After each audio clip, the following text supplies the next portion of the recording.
Night shifts change the hospital. After 2 a.m., the corridors feel longer. The lights hum louder. Every footstep echoes as if the building is hollow. Room 214 had been empty for 3 days. No patient, no equipment connected. The bed neatly made. At 2:32 a.m., the call light turned on. Room 214. Patient assist. I frowned. Probably a wiring issue.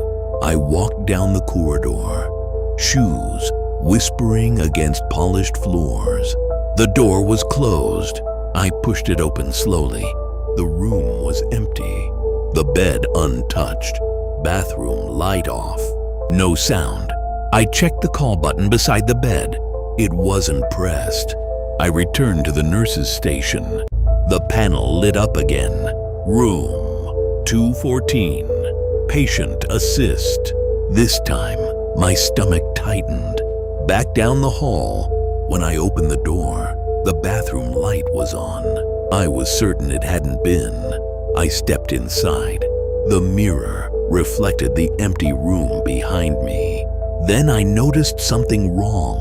In the reflection, someone was lying in the bed, covered to the chest, eyes open, staring at the ceiling. I spun around. The bed was empty. Slowly, I turned back to the mirror. The figure was still there. Its eyes shifted, looking directly at me. The call light began flashing rapidly. In the reflection, the patient's hand lifted slowly, reaching toward the button. The overhead lights flickered. When they stabilized, the mirror showed only me. The bed behind me remained empty. I left the room without turning my back again. At 2:32 every morning since, the call light activates.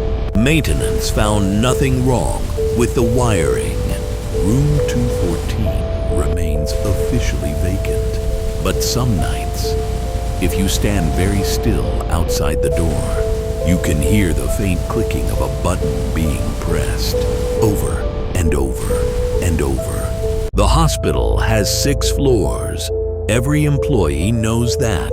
But during the night shift, the elevator sometimes forgets.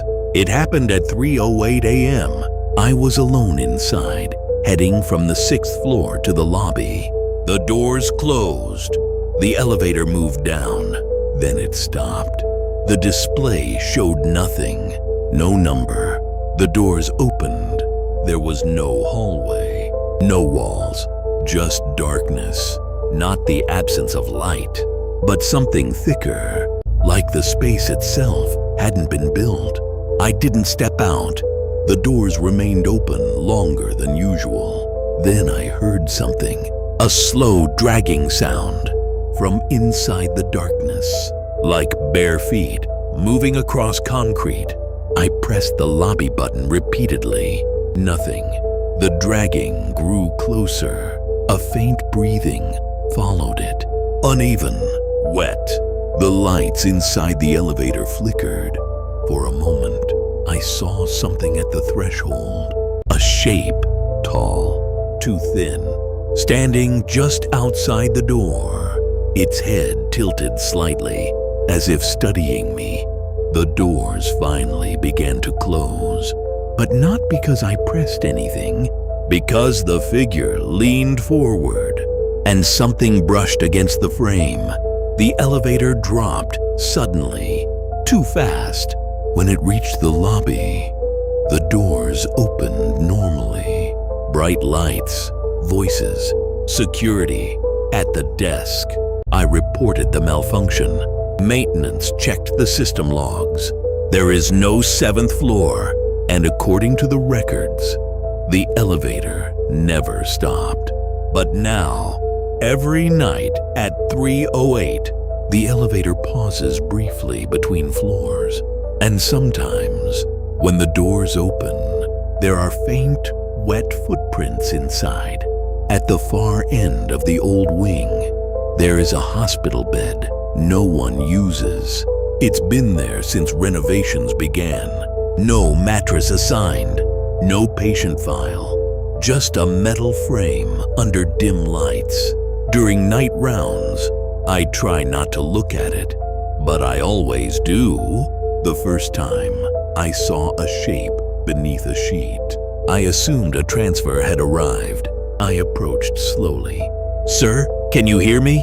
No response. I pulled the sheet back. The bed was empty. I stepped away, unsettled. 10 minutes later, walking back down the corridor, the bed was occupied again.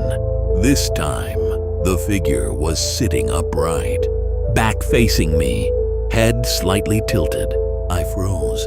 There had been no sound, no footsteps. The corridor was silent.